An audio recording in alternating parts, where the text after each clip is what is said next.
Normalement, on doit être confortable après le travail. Mais nous, nos problèmes est qu'on se donne un confort prématuré.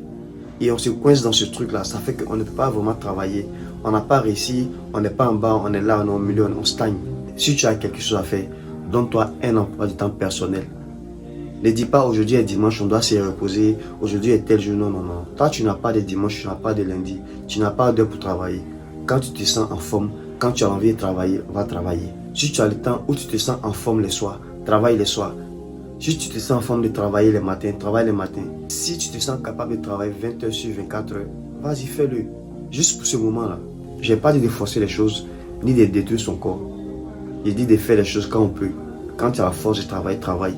Et quand on est jeune, c'est là il faut maximiser. On a beaucoup de force, on a l'envie de faire beaucoup de choses. Il faut profiter de ce moment-là. Dans ta tête, tu n'es pas obligé de dire que une journée égale à 24 heures. Tu peux diviser tes journées comme tu peux. Moi, mes journées sont divisées. La première partie, c'est de 6 heures jusqu'à midi ou 13 heures. La seconde partie, c'est de 14 heures jusqu'à 19 heures. Et la troisième partie, c'est de 19 heures jusqu'au coucher. Mais la première partie, c'est là où je fais tout le travail. Généralement, je finis mes journées avant midi.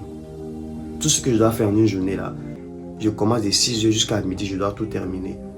Maintenant, les deux autres parties là, je peux faire des petites tâches, je peux faire d'autres choses. Le premier moment là, je dois travailler, je dois être focus, je dois vraiment donner le meilleur de moi. Donc tu n'es pas obligé d'avoir 24 heures comme tout le monde. Tu peux diviser ta journée en deux parties. Tout dépend de toi, tout dépend de comment chacun s'organise. Tu peux dire bon le matin, comme je n'ai pas assez de force, ça dépend de chacun. Tu fais les petites tâches et le soir quand tu es focus, tu travailles.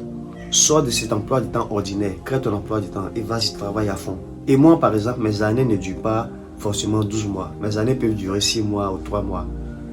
Selon mes projets. Quand j'ai un projet, je ne me donne pas forcément 12 mois pour le terminer. Soit je me donne 2 mois, 3 mois. Selon le projet, peut-être 6 mois. Je peux faire 2 ou 3 projets en une année parce que je ne me donne pas un an pour un projet. Par exemple, pour les 3 premiers mois de cette année, je vais finir à 70% mon année. Parce que j'ai tout planifié et là je suis en train de bosser à fond. C'est comme ça.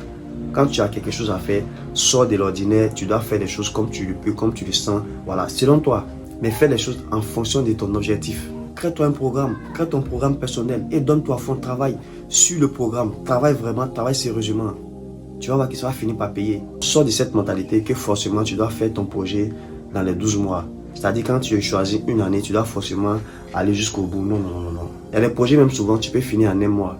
Mais tellement tu te donnes beaucoup de temps, tu traînes sur le projet jusqu'à faire les 12 mois.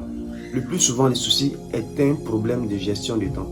Donc, il faut savoir gérer ton temps quand tu as des choses à faire, quand tu as des objectifs. Et tu verras. Pour tes projets et tes objectifs, donne-toi un programme strict et clair. Et donne-toi à fond. Respecte ce programme. Et donne-toi les chances de réaliser tes rêves.